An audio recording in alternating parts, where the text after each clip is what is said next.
Every episode, I'm like, when is Jimmy Carter going to show up and give everyone a sweet but firm talking to and sort out all of this mess? And finally, like 36 episodes in, he has.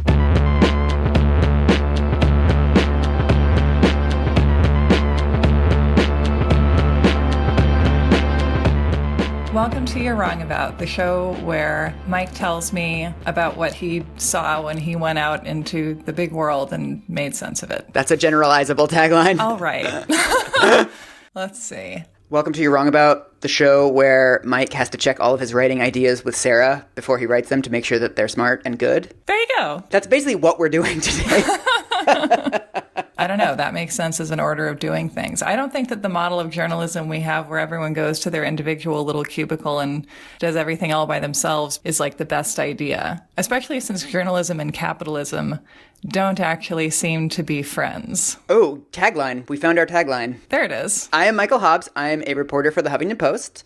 I'm Sarah Marshall. I'm a writer in residence at the Black Mountain Institute in beautiful Las Vegas. And today we are talking about homelessness. Yeah. Which is a little bit different than the shows we usually do because it's not a historical event. It's more of a policy area or social challenge that is, I think, very misconstrued and very misunderstood. I'm also working on a long article about this, and this is a great way to procrastinate.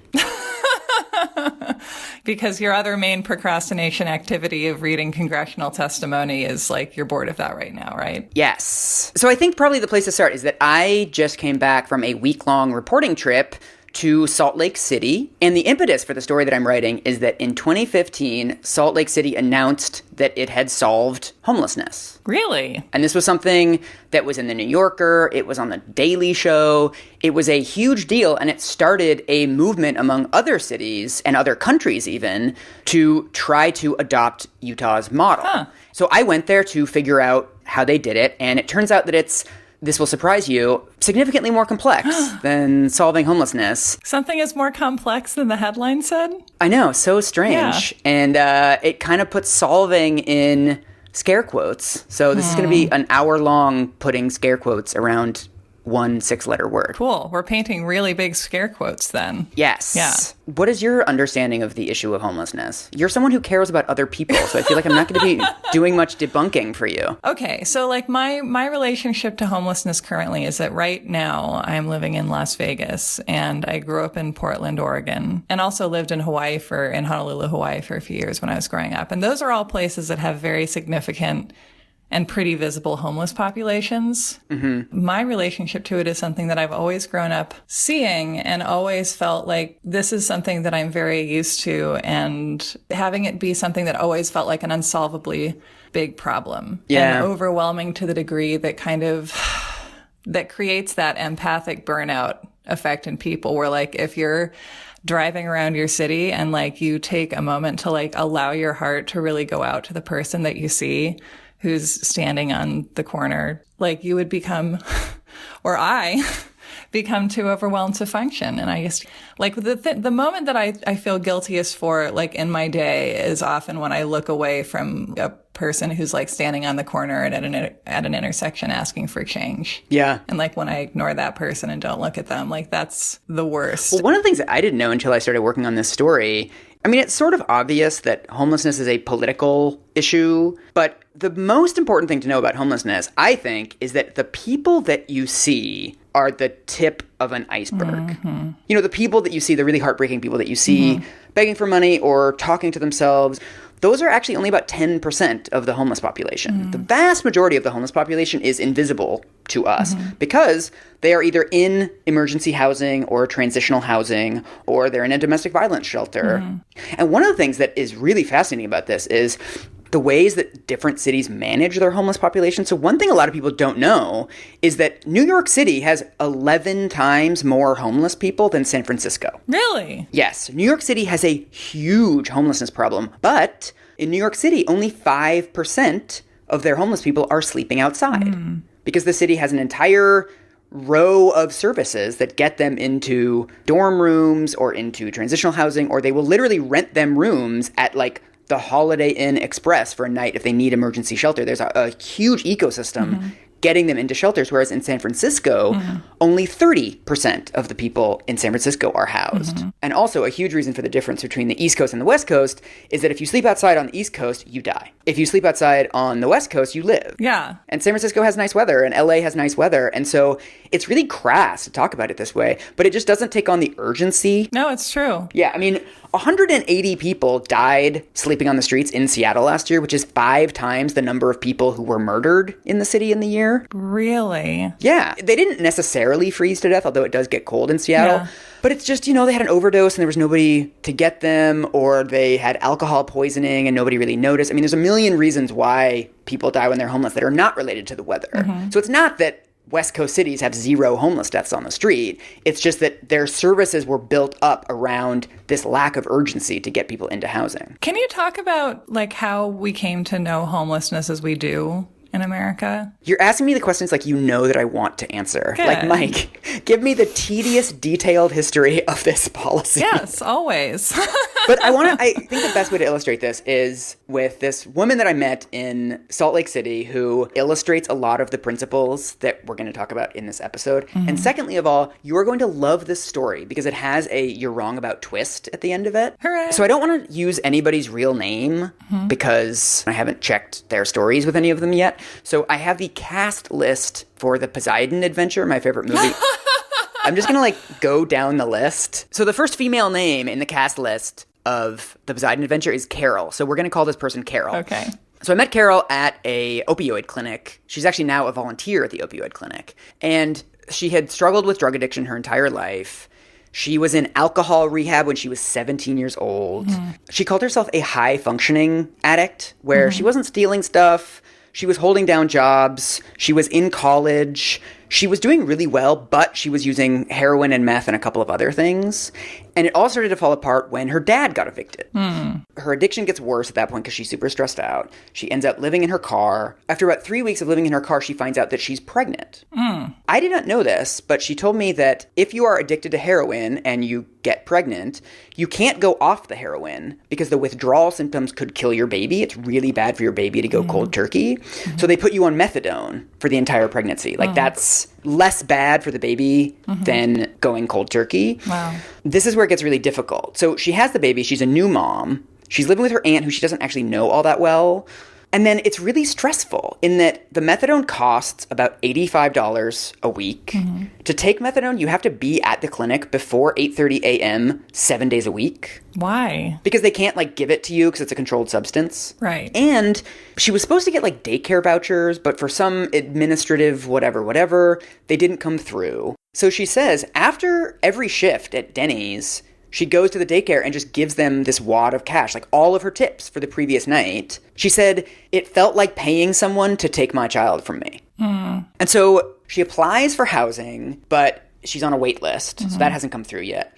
And then she decides, she says it's the worst decision she's ever made. She goes, well, if I just went off the methadone, everything would be easier. No. I'd have more money.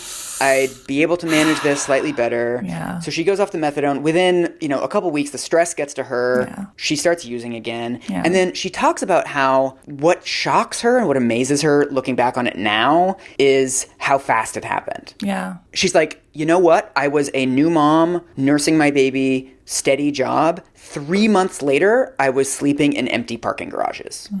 The addiction comes back. She loses her job. Her aunt finds out, asks her to leave. She starts living in her car, but then she gets pulled over. They find heroin in the car. The car gets impounded. She goes to jail. She begs to be put into court-ordered treatment, but they say she's not severe enough. She didn't have enough heroin on her to get into court-ordered treatment.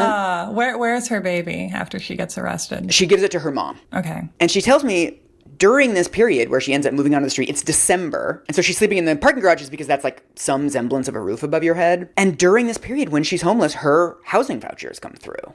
So it's hey, we have an apartment for you. That's like a line that Alanis Morissette wrote for Ironic and then deleted because it was too depressing. I mean, this is the really depressing part. The housing vouchers come through and they're okay, you can move in on Monday. Just send us your $400 deposit and it's yours. And she's telling me the story and she's I was tapped out, right? When you're an addict, she's already pawned everything. Yeah. She's already asked her whatever family members. She's already tapped out whatever friends' couches she can crash on. I mean, this is the thing about being addicted and being homeless, is that it's a porous status, being homeless, right? That you sleep on a friend's couch for a couple days until they can't do it anymore, and then they ask you to leave, and then you're homeless for a while, and then a friend offers you a motel room and you're there for a night or two, and then that runs out and then you're on the street. Like, it's this sort of in and out thing. And she had already been in and out. She had wrung out all of her social support. And so she had to let it lapse. And so this is the twist part that I feel like you're really going to like. So we're sitting at a cafe. Mm-hmm. She's telling me this. We're like 2 hours in at this point. I'm like, holy shit. So how did you end up getting out of homelessness? And she goes, do you know who Jimmy Carter is? I was like, I'm familiar with his work. Because Jimmy Carter, like, appeared to her one night and he had a halo and wings and he was like, hello, Carol, that name is Jimmy Carter. And then he, like, gave her a peanut butter factory to run. Is that what happened? Well done. Oh. So she tells me, I'm like, please keep talking. This is amazing.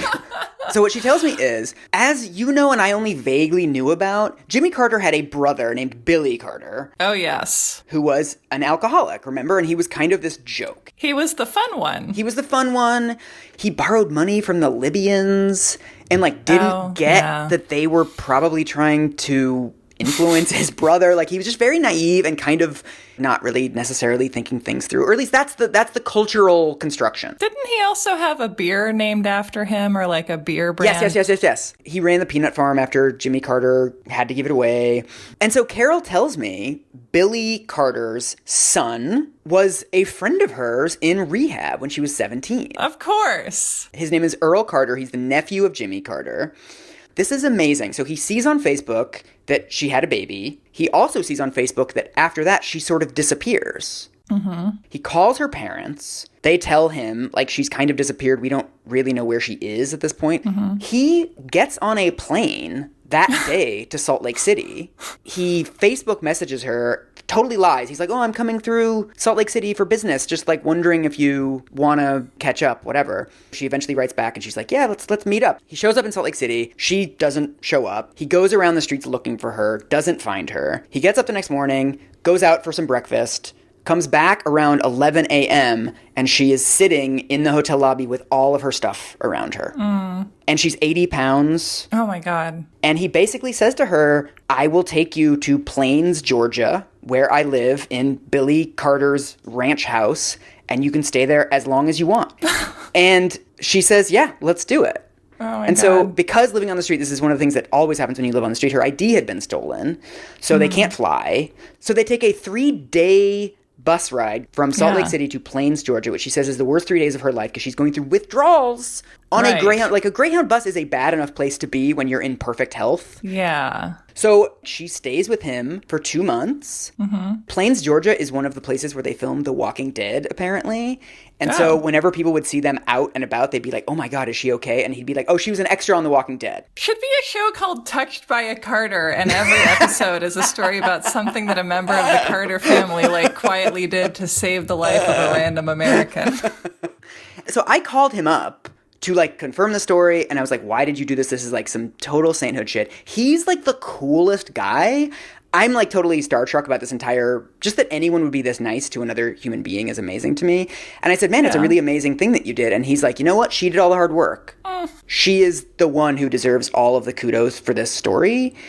He also tells me that Billy Carter used to do this.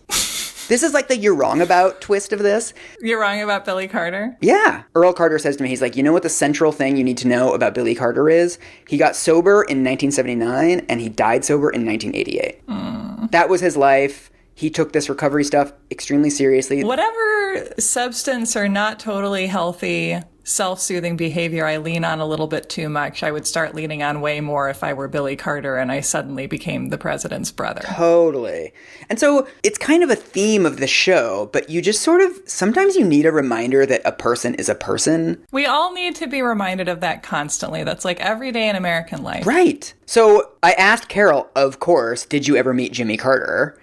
And she says one time when she was in Plains, he was at a barbecue or some sort of family function, but she had warrants out for her arrest in Salt Lake City, and so she was afraid to go say hi to him because she was afraid the Secret Service would know about her warrants. Oh, that's emotional. I know. And so anyway, so the way the story ends is Carol eventually, because of court dates, because of her warrants, because of her son, she's like, I have to go back to Salt Lake City. I can't stay here forever. So after 2 months, she goes back to Salt Lake City.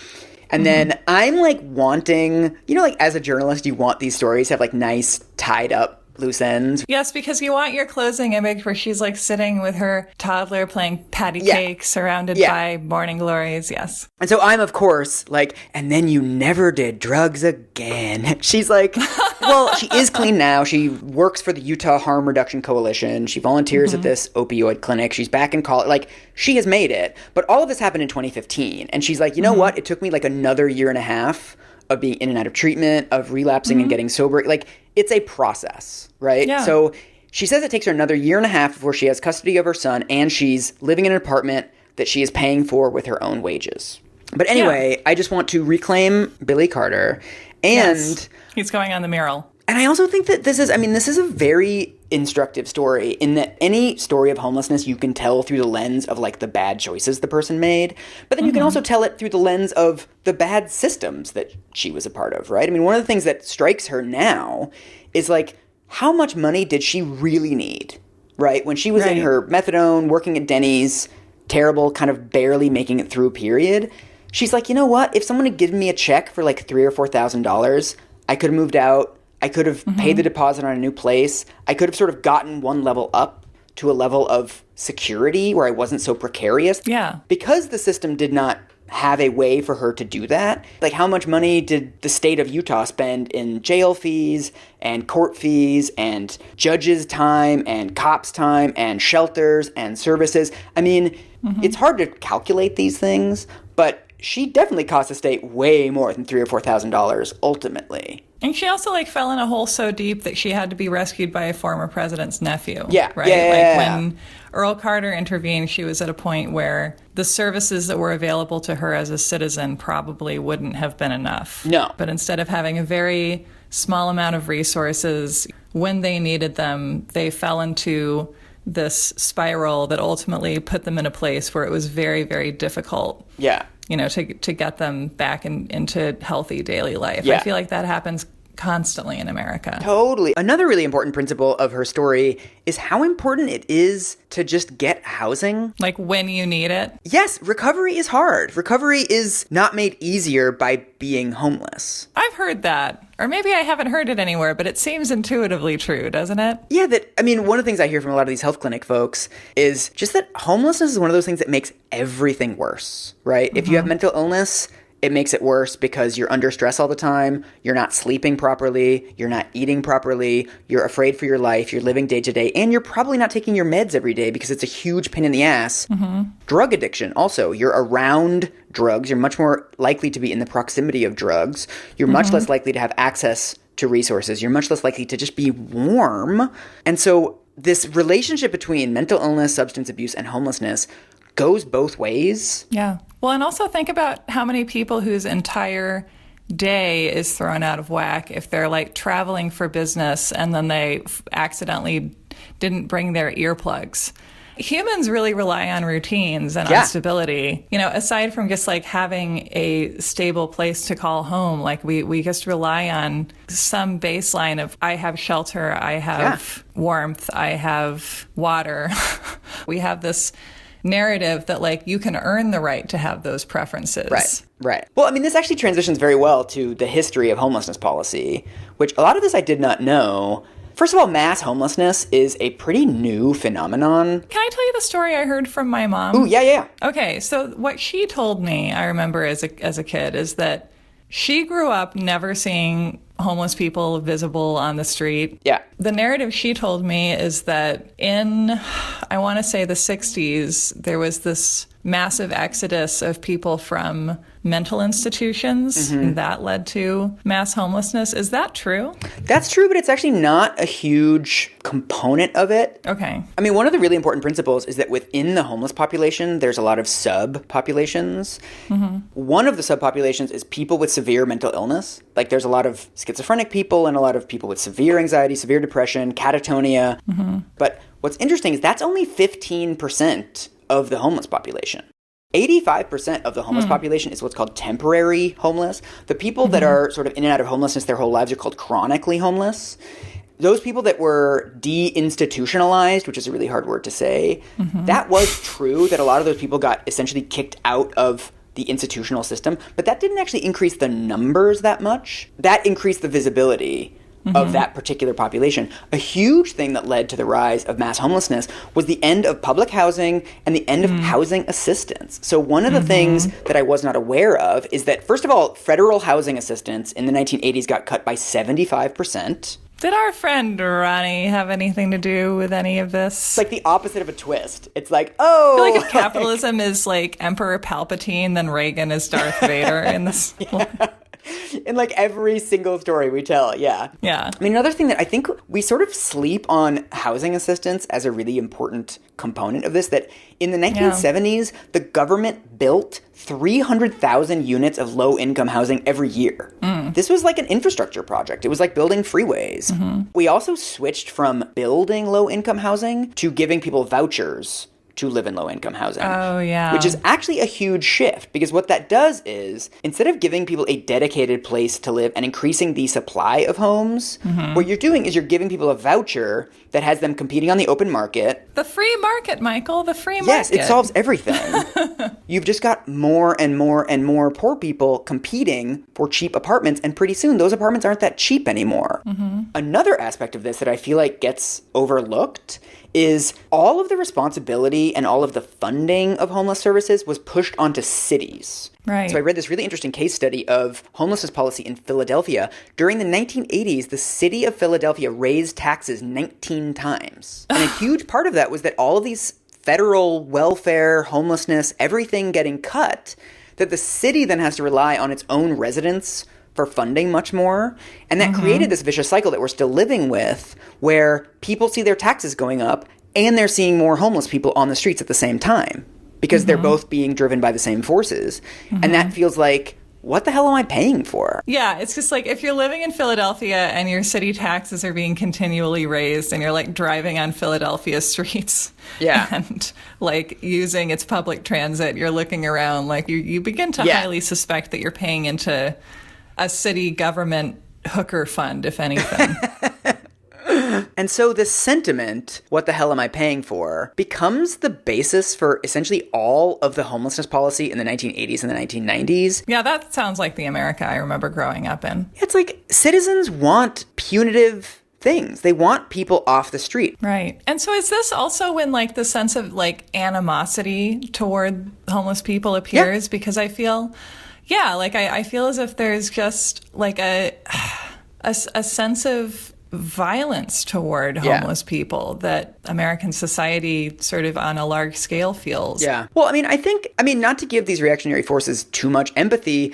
We can empathize with them without agreeing with them. Yes. That's the big trick. Like, you can be like, okay, like I see that this is where you're coming from. It doesn't make sense, but like I get that is what you are seeing as logic, even though it isn't actually logic. But, you know, you can talk more effectively to someone if you know where they're coming from, I think. A friend of mine is actually the city manager of a college town. He's like the Rob Lowe from Parks and Recreation, basically. And his whole thing, he was talking about how one of the biggest problems they have there is placing a homeless shelter, that nobody wants it in their neighborhood.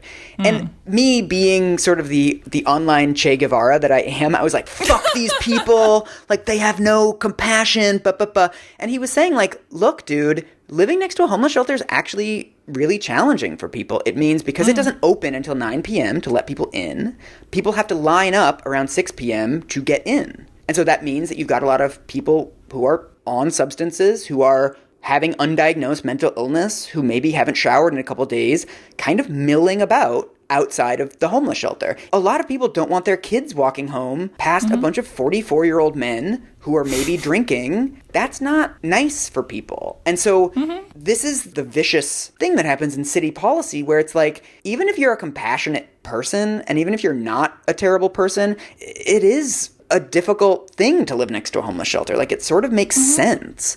But it's like the entire 1980s, all of these larger federal policies that had nothing to do with decisions that cities made, created this sense that homelessness is out of control. that the cities aren't doing enough, and what we really need to do is the simple, easy thing of cracking down. We love the phrase cracking down in America, right? Yeah. Like, we're like, what does that even... Do you have a sense of what it's supposed to literally mean? Like, I always picture, like, I guess slapping someone's knuckles with a ruler like a nun. We cracked it. So what are the crackdowns? So in the 80s and 90s, we get a wave of cities that make it illegal to panhandle, illegal to sit on the street. Some cities made it illegal to give food to homeless people. Yeah. So there was a case in Florida where a guy got sent to jail for giving his lunch to a homeless person. I had a cop give me a talking to once when he saw me give money to a homeless woman. Yeah. He was like, you know, I know this lady, it's illegal for her to be soliciting here, so what you just did is illegal, and she's going to spend it on crack. Yeah, it was this very interesting moment of like, you too are committing a crime by giving someone money. Yeah, and in lots of places, you literally are.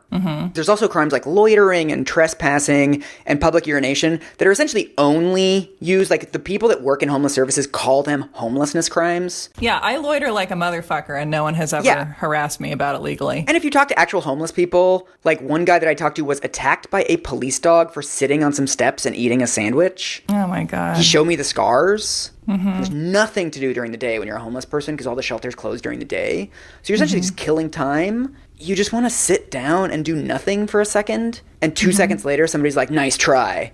Again, like, I have some sympathy for the people that are cracking down, but like way more sympathy for the actual homeless people that are like, just let me live, dude. Like, you're not asking anyone else who sits down and, you know, rolls a cigarette or whatever. You're not asking anyone else to leave. It's because of the way that I look. Yeah. I mean, it's very similar to how sex offender law is functioning in the United States, where we have these like civic phobias of sex offenders to the point where we're creating law that makes it extremely difficult for them to have any stability in their lives, and therefore makes it more likely that they'll reoffend because we're exposing them to the kinds of dehumanizing experiences and stressors that lead us to fall away from our best behavior and indulge in our weaknesses. Well, this is, I mean, the perfect demonstration of this is the ways the criminalization of homeless people actually seeped into the homeless services sector. So in the 80s and 90s, the way that they administered, you know, shelters and all these other services was called the continuum of care. So the idea was sort of like a stepping stone stage. Like once you sort of graduate from the emergency shelter, then you can go to transitional housing. Once you're good enough to transition out of that housing, then you get to the permanent housing. It's all this kind of stair-stepping things. And so what they started to do was they started adding barriers to access any of these levels on the continuum. So to get into a shelter, you had to not be drunk or high, you had to not have any drugs on you, you had to commit to sobriety, be there by a curfew or else they would close the doors. And if you're subject to like that many draconian rules, it's like, it's a weird feeling for a human being. You know, you're like, why am I being treated as if I'm a nuclear core? Yes, it's also just really ineffective. One guy that I was talking to in Salt Lake City said, you know, the drunk and the high people are the people most likely to be victimized on the streets. Homeless people are victims of violent crime constantly in ways that the police do not give a shit about. This is the thing, is like, who is benefiting from this idea that to get homeless services, you have to jump through all of these hoops. You have to perform chores or whatever. It's really ineffective because then the people who are the most in need of services aren't able to get them. So it just creates a spiral where basically once you've reached a point where you're addicted to drugs on the street, you can't access shelters. You can't access detox. You can't access employment services. You can't access anything. So it's like, well, what am I supposed to do now? It's all under the logic that we apply to homeless people generally, which is if I make it hard enough for you, you will change. It's an entire nation based on hazing. We were just founded by a bunch of frat boys, weren't we? Yeah. But so what's really interesting is what breaks the continuum of care model and what leads to this idea that Utah then takes and runs with is the costs. Wow. Generally, we assume that most things in the world are a bell curve, right? If you think of height, like some people are really tall, some people are really short, but the vast majority of people are sort of somewhere in the middle, like within one standard deviation of the average height, right? And so we assume that the cost of homelessness, well, some people cost a little bit more, some people cost a little bit less, but most homeless people cost somewhere in the middle, somewhere around the average cost of homelessness. Not true. It turns out that it's more of a hockey stick distribution where about 90% of homeless people cost very little, and then 10% of homeless people account for about 80% of the cost. Really? Yes. What group is that, or what groups? These are essentially the chronically homeless. One of the guys that I interviewed in Salt Lake City named Gene, he had been a construction worker. He lost his job in the financial crisis. He cashed in his 401k. He had always been a drinker and had a drinking problem, but he was pretty functional because he sort of had to function during the week. Once he gets laid off, he just starts drinking all the time. And so when he was homeless, he used to panhandle until he got enough money together for a half gallon of vodka. And then he would just stop panhandling and go spend the rest of the day with his half gallon of vodka. So he told me he once didn't eat for 6 days. He would end up in the ER for alcohol poisoning 2 or 3 times a month. Wow. He was in the ICU for 3 weeks once.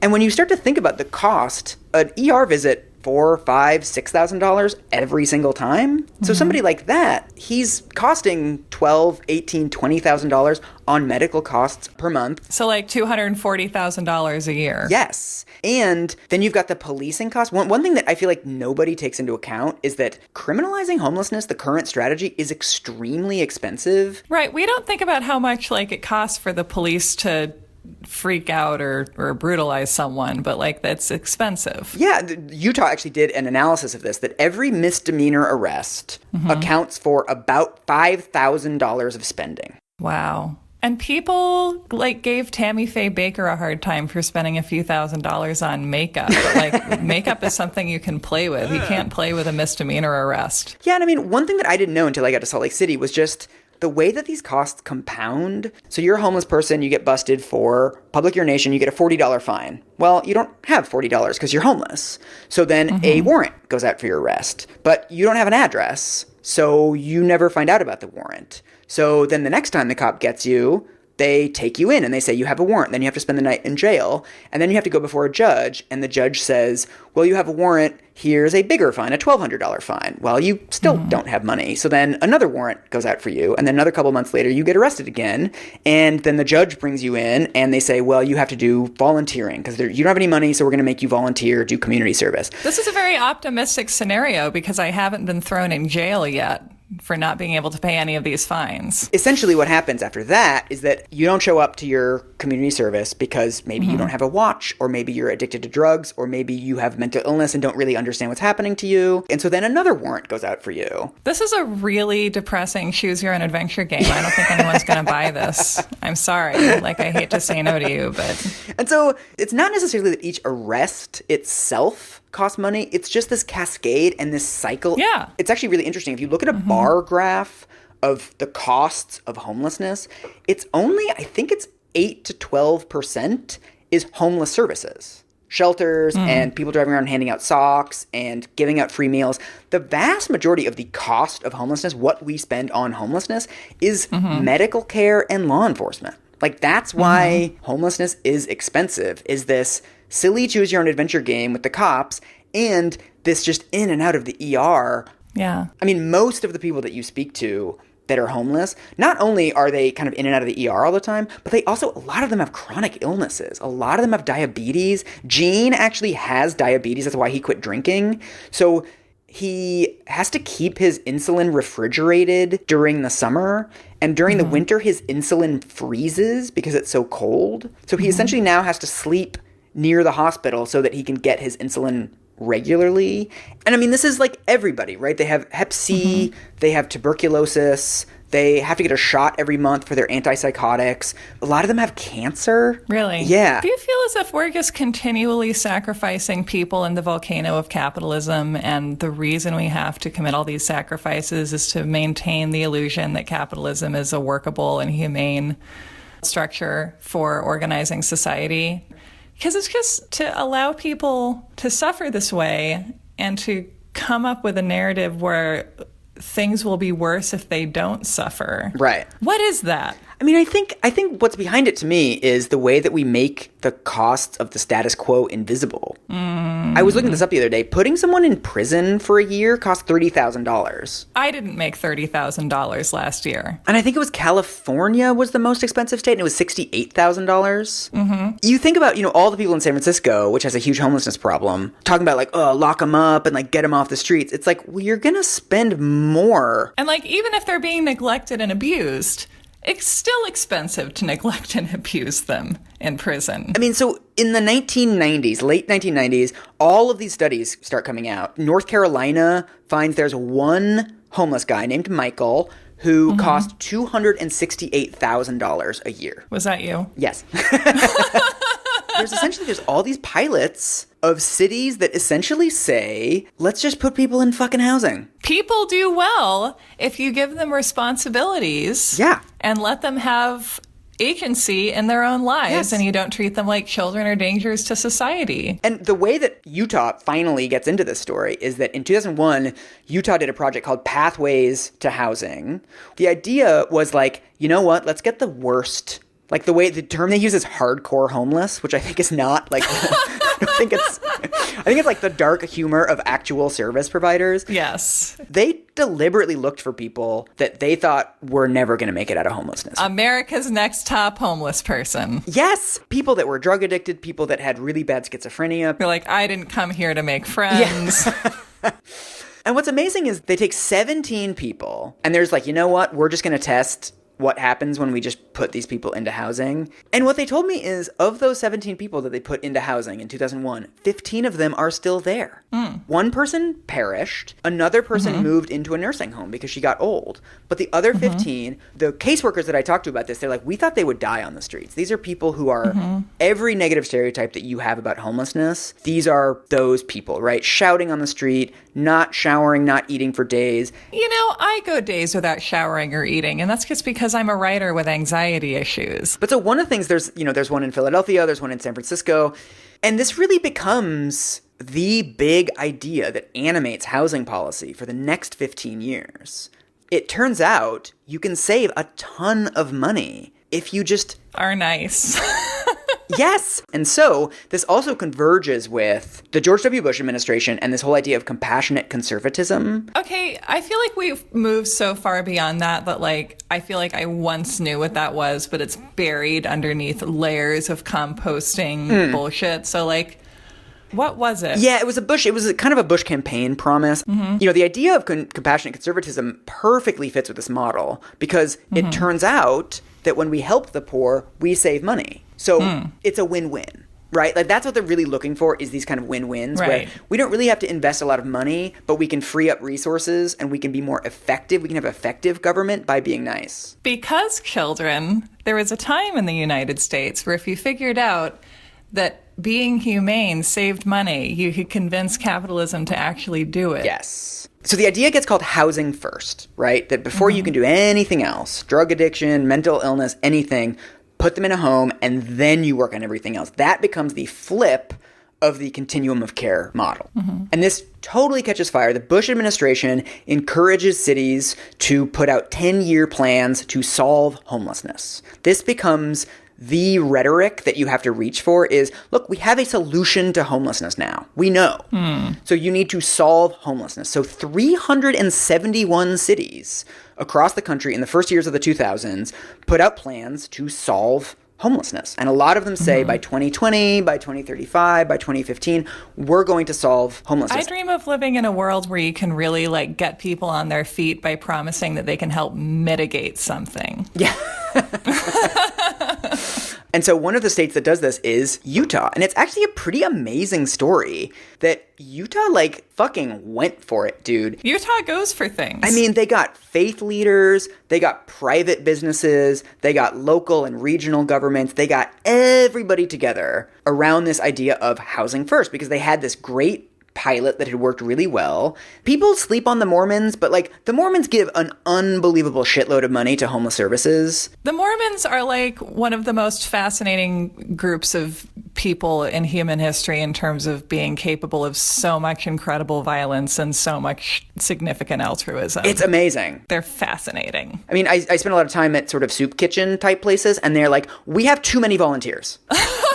we don't want you anymore. Hashtag Mormon problems. Yes, like everyone wants to come and feed the homeless. Like, go home. Like, we don't need this many people. And so this is a huge advantage that Utah has. And so Utah builds 800 units of permanent supportive housing. They build entire buildings. They buy an old Holiday Inn and they convert it to housing units for the most quote unquote unhelpable homeless people. And so in 2015, the state of Utah says that it has solved chronic homelessness. Yeah. So what does it mean by that? Basically, I mean, the word chronic there is very important because, like I said, only about 10 to 20% of the homeless population is, quote unquote, chronically homeless, like the worst cases.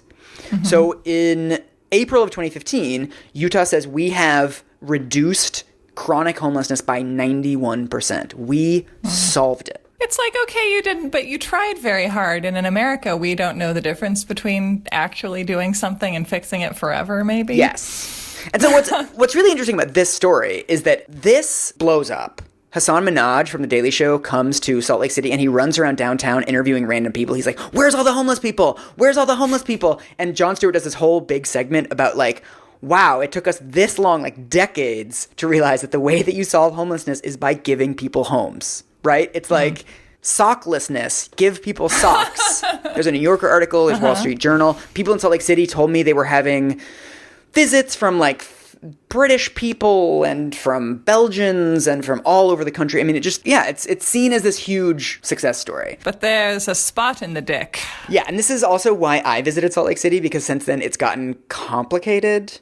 So we're going to do like a 3-stage debunking here. I love how you always say what like form the debunking is going to be before you do it. You're like a waiter in a very fancy restaurant. You're like, I have a flourless chocolate risotto tonight, which will be served on and on. I'm like making up a horrible fancy image in my head, but yes, it's beautiful. Go on. Take me on the ride. The first level of debunking is that Utah did not solve homelessness. Really? They didn't even really solve chronic homelessness. No one's ever going to solve anything. I don't know why we're so obsessed with this idea of like solving and curing and fixing. It's like all life is entropy and decay, and we just have to do the Groundhog Day Dharma. Right. So there's this guy from the American Enterprise Institute, like this right-wing think tank. He infuriatingly is correct in pointing out that the state didn't actually solve chronic homelessness. What happened is they redefined the definition of chronic homelessness twice. Oh, Utah. So basically, if you look at the reduction in chronically homeless, it's not like a steady downward slope. It's essentially 2 jumps downward. And what he finds is the first jump downward is when the state of Utah redefined chronically homelessness so that if you're living in transitional housing, emergency shelter, or like 3-6-month vouchers, whatever, you don't count as chronically homeless anymore. So overnight, they just remove 248 people from chronic homelessness with just like a stroke of a pen. Like, wow, we solved homelessness by 248 people, but those human beings are still there. They haven't moved. They've just been defined as normal homeless. So it's a little bit like Enron, where you're just kind of telling yourself a story on paper. Yes.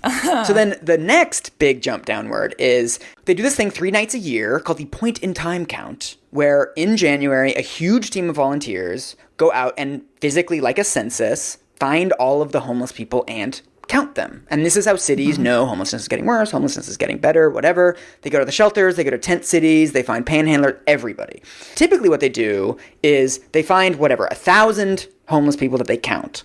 But 1,000 homeless people on one night in January isn't the entire homeless population, right? Because some people are sleeping with friends, and some people are in motels, and some people you didn't find. So they take that 1,000 and they expand it, and they say, well, it's probably 4,000 people.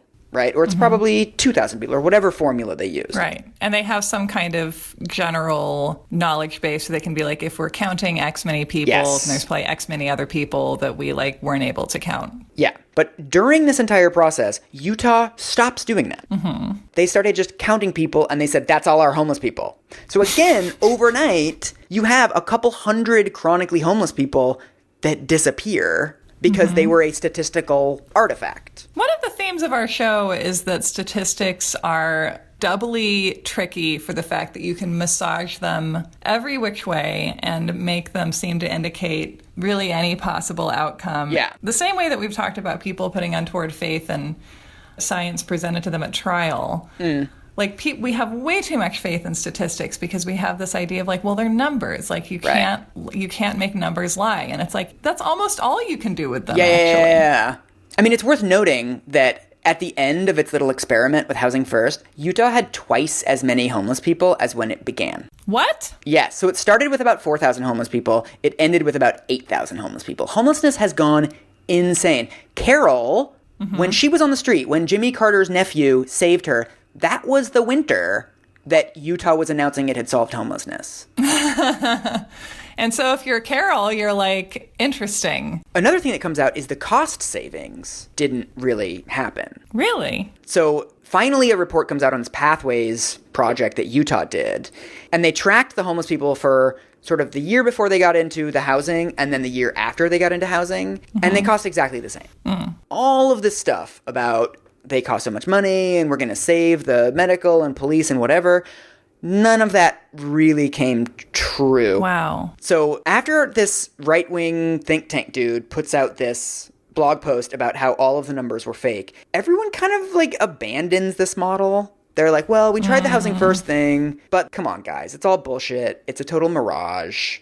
We tried the idea. It was an interesting idea in the early 2000s. Trying to help the homeless is a nice idea, but like, let's all move on. We all know that you can't help people. Yes. Right. And so now we get to level 2 debunking. This is the debunking of the debunking. Okay. So what nobody sort of notices is that, yes, the overall numbers of homeless in Utah have doubled, but the percentage of chronically homeless plummeted precipitously. So when they started this experiment, 22% of their homeless population was chronically homeless, was really difficult, and now it's down to 6%. And if you actually look at the numbers, what happened between 2005 and 2015 isn't that they failed to solve homelessness, it's that the fucking economy crashed. Basically what happened is the type of people who becomes homeless completely changed. So if you look at their actual numbers, they break it out, and it's like domestic violence went up, and people getting evicted from their homes went up, and family homelessness went up. Every form of homelessness other than chronically homeless people went up during this time.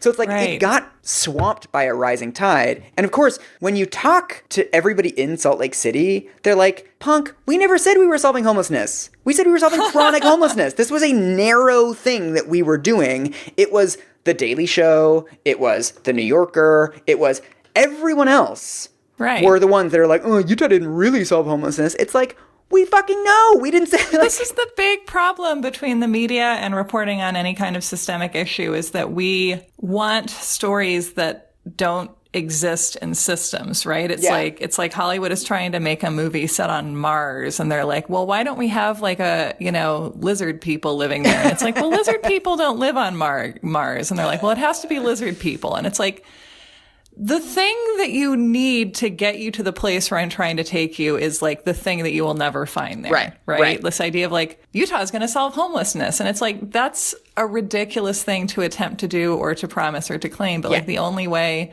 you can get a big media story out of trying to, like, we don't want to hear about helping the homeless. We want to hear about saving the homeless. Another debunking thing to debunk is the reason why the cost savings of that pilot didn't materialize is that just because fewer people are going to the ER doesn't lay off doctors and nurses. It's probably good to not arbitrarily lay off essential staff. Yeah. One of the problems with this cost logic that we apply to chronic homelessness is that you don't necessarily save money in a sort of one-to-one way. Right. If there's fewer chronically homeless people showing up at the ER, which there were because they measured the number of ER visits, that doesn't mean that the hospitals fire everybody, right? It just means that they reallocated those resources to something else. Right. Just like police. Police are arresting the same 10 homeless people way less, but they're not like, well, let's lay off Bob and Steve because they're not arresting Gene for drinking too much anymore. Like, that's not how it works. This is why you shouldn't justify policies like this on cost saving. Right. Because the cost savings don't always show up. Another big thing, I went to 2 of the permanent supportive housing units to interview people that had been living there for years. One of the guys that I interviewed, named Ernest, after he moved into permanent supportive housing, he was diagnosed with cancer. Because he'd gone to a doctor for the first time in forever, Yeah, right? and it's like there's a lot of chronic pain associated with being homeless. You know, your knees hurt, your back hurts. Mm-hmm. And then he gets into housing and all of his other sort of homelessness related medical stuff goes away. But he's like, it still hurts to breathe. So he then goes into the doctor, they find a lump. He ended up having surgery where they removed 3/4 of his lung. And this shows up in the other pilots too. Things like, you know, visiting the doctor, medical costs, all that stuff. The savings don't happen for like 2 or 3 years after people get into housing because there's so much stuff they need to deal with. You know, they're stabilizing their meds oftentimes, and that causes like crazy side effects. It's really hard to get people taking meds regularly, getting into preventive care. There's tons of lingering shit. One guy that I spoke to at another permanent supportive housing unit needs a knee replacement. So that's like something that you get once you move into permanent supportive housing. Like, he can barely walk. And this is something that we need to think about, I think, is that the minute you get into permanent supportive housing, you know what happens? You get on Medicaid. That's a really important component of this, that it actually starts to shift the cost of homelessness from cities to the federal government. And that's a huge achievement. All of the medical costs for Ernest, his lung surgery, everything, was paid for by the federal government. So it's actually really good for Salt Lake City and Utah to get him on Medicaid. Like, that's the best thing they can do because then they don't have to pay for any of his medical stuff anymore. That's like a conservative brain teaser. Yeah. Another thing that happened during those 10 years is the opioid epidemic. So Utah got hit really hard by this. Somebody was telling me at the opioid clinic that because Mormon kids don't learn how to drink and like smoke weed, they don't know how to do drugs. Yeah, you got to learn to do that. And Carol actually said this to me too, that she grew up sort of vaguely Mormon, but she got DARE. So she was like, DARE abstinence-only drug education was like not great for me. And I was like, I have a podcast for you. And then the biggest thing that, you know, I'm obsessed with this because I'm obsessed with this generally, but just housing got way more expensive. One of the central truths about homelessness is that every single city where housing prices are rising gets a homeless crisis as night follows day. Right. So like, I interviewed somebody who her hours got cut at Popeyes and she didn't even get evicted. She just like raised her hand and was like, I'm moving out. I can't afford it. I'm going to go move into the shelter. And so now there's some social program where she cleans up trash in downtown 3 hours a day. And she's trying to get a fast food job back. But, you know, a 1-bedroom apartment in Salt Lake City now is like $1,000. And the minimum wage in Salt Lake City is the federal minimum wage. So I think it's $7.25. Oh, God. It's really the transformation of the economy. It's not that the system failed. Well, or like, it's not that the system of trying to mitigate homelessness failed, but that the infrastructure of America itself has been in a precipitous collapse for the past, let's say, 10 years. Yeah. America itself is falling apart, and more people are living daily with the kind of precarity that we wouldn't have thought of previously as homelessness. Yeah. Everyone is closer to it. Everyone's more aware of the fact that, like, if one happens to not be homeless, like, great, that's luck. That's not because you did something right. Right. One of the guys I ended up speaking to, he said his way of making money now is he goes dumpster diving.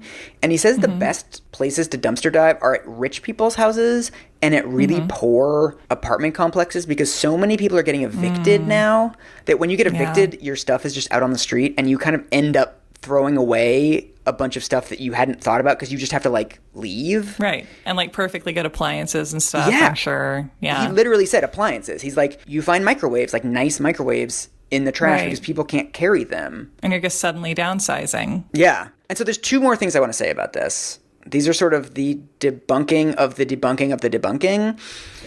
Okay. So I spent a day driving around with this guy named Sean. That's his real name. That's not from the Poseidon Adventure. Who his job is to hand out stuff to people. We went to this tent city that was under a bridge. We ended up talking to this guy named Red who had a cold. I asked Sean afterwards. I was like, oh, well, how do you know Red? And he's like, oh, yeah, I know him from Horseshoe. And I was like, what is Horseshoe? And Sean said that there used to be this homeless encampment called Horseshoe where people made these sort of lean-tos, like one level above tents. They would take tarps and sort of string them between trees. It was this forested area. It was near like a housing development, but you couldn't really see into it. Like the trees were dense enough that homeless people could be really discreet in there. So like 15 or 20 homeless people were living there, and Red told us that, they used to do Christmas and Thanksgiving together, and like they'd watch each other's stuff. They would make a fire every night to stay warm. It was like this community. And Sean said, if I was homeless, I would want to live at Horseshoe. It was like a little town. And then a year ago, the cops came, broke up the whole thing, and cut down all the trees.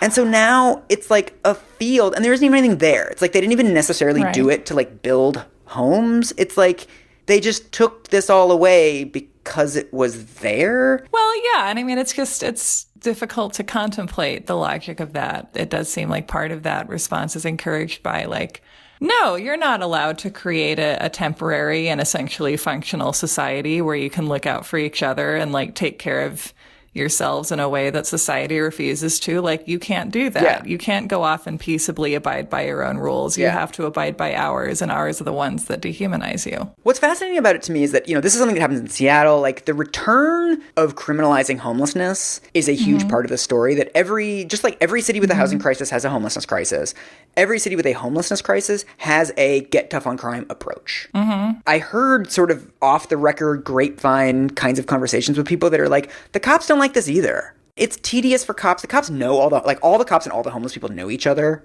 They're sort of like staring at each other from different sides of the divide. They can be friendly with them. Some cops are awful. And it's just like this weird pact that they've made where it's like, sorry, man, we got to ask you to move. And then, TikTok in 2 weeks, we're going to find you and ask you to move again. What is it like to be a police officer in America today? Like, I do feel like some of the crazy defensiveness that you see on the part of the police is based on the fact that like they're doing really dumb, unpleasant things that like even they don't like doing. Like, there's not a lot of glory. Like, the jobs that you get given as a cop, a lot of them involve doing something that like if you stay in that job and keep doing it, you're going to surrender parts of your soul. Yeah. And again, I don't want to like give cops too much credit, but apparently there was this local sheriff in one of the cities around Salt Lake City who like tried to hold a press conference and was like, we're not going to do this anymore. We're not going to sweep homeless shelters anymore because it's really boring and it doesn't help anyone. And apparently there was like a revolt among the citizens. Citizens were like, no, we have to do this.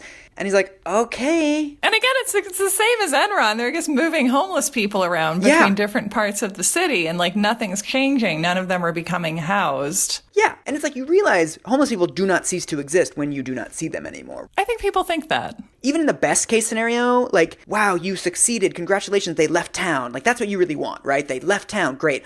Well, now they're in some other person's town. Congratulations. It's the same feeling, I think, that we have about sending people to prison. There's this idea of like going up the river, you're going away, you disappear. And just it really is out of sight, out of mind. But I think we're very obsessed with maintaining our own innocence as American citizens. And there's a lot of stuff that we just don't want to know about. And if we can successfully not witness it. Right. If all sweeps of homeless encampments are doing is making it harder for the housed to see homeless people, like that probably is the point. Yes. I mean, I don't see any other conclusion from that. I mean, one of the things that I cannot get over is Salt Lake City, like so many other places, is returning to the criminalization of the 1980s and the 1990s. So they're redesigning their entire homeless shelter system because right now there's one giant homeless shelter with 1,000 beds. And they're like, it's concentrated poverty. There's lots of drug dealing going on there. And like, that is true. I went there at 6 a.m. and like somebody tried to beat me up. Like, it's really bad there. And so the state of Utah is spending $60 million on this they're building 3 new homeless shelters. They're closing down this giant homeless shelter in the middle of the city. They are spending $67 million on a police operation called Operation Rio Grande, where they arrest everybody looking for drug traffickers. Okay. Since this began last summer, there have been 5,000 arrests of homeless people. And as part of Operation Rio Grande, this police crackdown, they also added 240 new treatment beds. Wow. So there's 8,000 homeless people, 240 more beds, and 5,000 arrests. I found this article where the cops were doing this like mission accomplished thing of like, we arrested 5,000 people and we found 387 of those people were drug traffickers. Like not drug users who are like kind of sympathetic and need treatment, but like predators preying on the vulnerable. And then in like the 5th paragraph of the article, it's like, the police also announced they had seized as much as 50 pounds of drugs. Yeah, so like how does that break down mathematically? I did the math. It breaks down to 1/10 of a pound per trafficker. In all 387 arrests, they only collected 5 pounds of heroin. Most of it was meth. So it's like 5 pounds of heroin for like 387 arrests. Is this success to you? Because don't you feel that you can do better? Like, I believe in you. Yeah, this transitions very well into the final stage of the debunking, which is kind of what has happened to Salt Lake City and Utah now. Yeah. I met a woman, this is not her real name, but she asked me to call her Catherine because that was her mother's name. No. And Catherine was severely domestically abused. Her husband abused her so bad that she got brain damage. And she moved out from him in Ogden, Utah. And she went to Provo because she used to be a concert pianist and a piano teacher. And so she knew that the university there had a practice room that had a really nice piano in it. So during the day, she would go up there and practice piano. Provo, Utah, apparently, is awful to homeless people. And the cops harassed her constantly and kept arresting her and just, like, making her life miserable. And she eventually was like, why are you doing this? Like, why are you so mean to me? And they're like, we want you to go to Salt Lake City.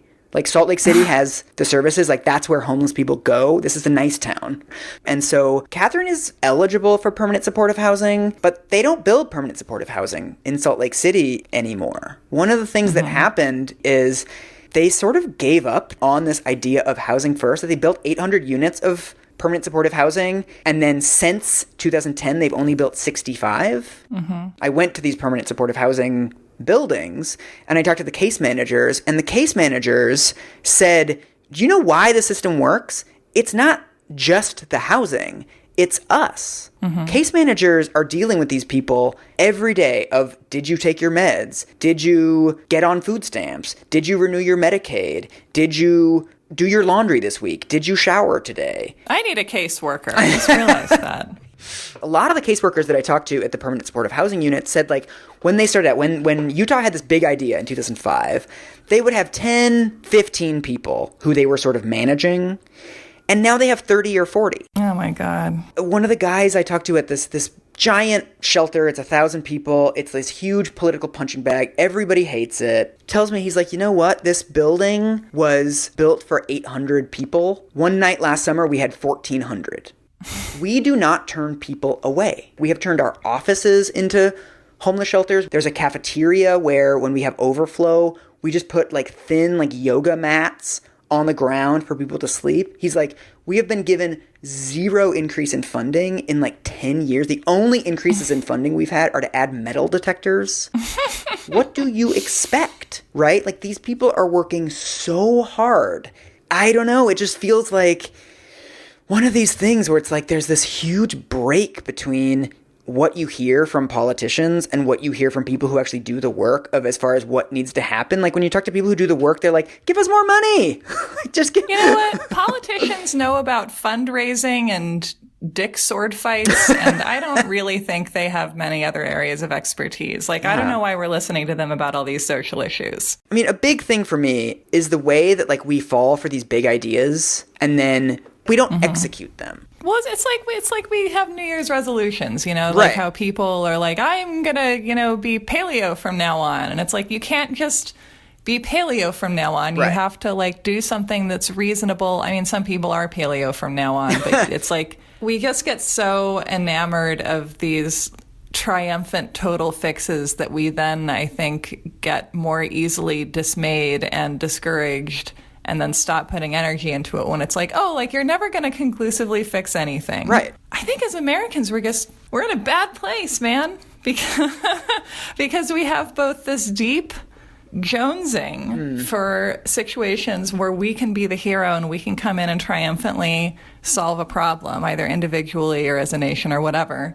And we also are actively creating situations where the problems that destroy people's lives are systemic and cascading. Right. And where the heroism ethos is going to make it harder to do what we actually have to do to alleviate the problems and therefore the symptoms. The thing that we most crave, the story that we most want to be the protagonist of, is like the most useless in the situations that we're trying to make it be helpful in. One of the things that I think about so much in this and many other issues is that, so of those 371 cities that made 10-year plans to end homelessness, they were all failures. None of those cities ended homelessness. But then when you actually read the reports, I read one from Philadelphia, I read one from Maryland, always in the footnotes, they're like, oh yeah, we actually reduced homelessness by like 71%. But because we set out to solve it, we failed. And it's like, doctors don't believe they're ever going to vaccinate 100% of babies. They just say 100% so they can get 93%. We can still have measles outbreaks in Portland. And then there's now this narrative that, we tried housing first. We tried giving homeless people housing. It didn't work. We got 371 cities that tried it, and they all failed. The homeless people failed. They were unworthy. We gave them what they asked for, and they screwed the pooch, and now we can't give them anything ever again. The last thing I want to say is that, just overall, like, as a person going and spending a week dealing with homeless people and homeless service providers, the thing that just struck me again and again is how, like, warm and wonderful and generous and innovative the service providers are. The caseworkers are, like, actual fucking saints, dude. Like, they don't make that much money. They are dealing with the most challenging population in our entire society. Except for rich people. I will tell you my Pollyanna take on this, if you would like to hear it. Okay. I think that similar to what you said when we talked about Enron and how, like, if we look at all this as a system and see, like, okay, we have a financial system where corruption is incentivized, where you are in a position where the way to keep your job is by turning a blind eye on, endemic corruption in your field. Like, if we change the incentives, then we can change people's behaviors and we can make them less likely to, commit fraud on a massive scale, for example. And by the same token, I feel like if we work on our core narratives, we can, orient ourselves toward different forms of change and toward forms of change that we have a hope of actually enacting and toward different ways of seeing ourselves in the communities that we're trying to help. Because this idea of like, I'm going to come in and I'm going to save homelessness, right? Utah's going to save homelessness, or I as a volunteer, I'm going to come in and I'm going to fix something, or I'm going to whatever, do some kind of saving the day type role. You're always going to be disappointed. And then if you get disappointed, you're going to probably get disaffected. Yeah. One of the best ways to talk about solving that is to think about the other narratives that we can bring into our lives. And one of them is like, I am part of a community and I can see that as my neighborhood or my town or my city or my country.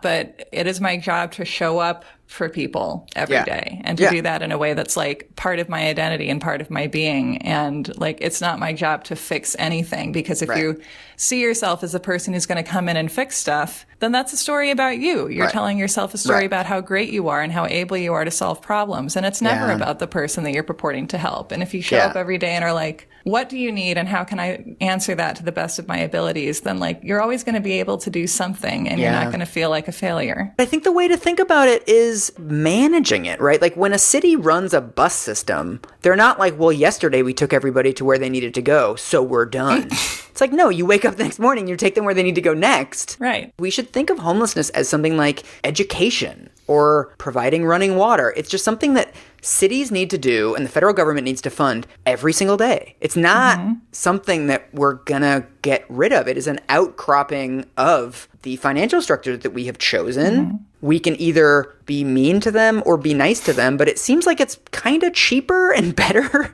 to be nice to them.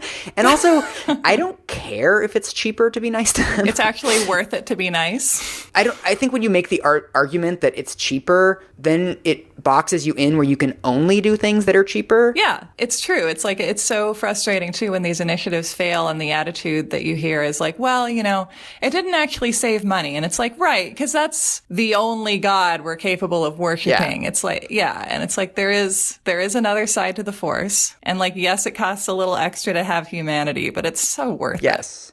I volunteered at a homeless shelter last year just for a couple months, and it like completely changed the way that I think about this issue. And if you do not believe me, go volunteer at a homeless shelter. It is super eye-opening and super wonderful. There you go. Be like the Mormons. Go make food. Be a little bit like the Mormons.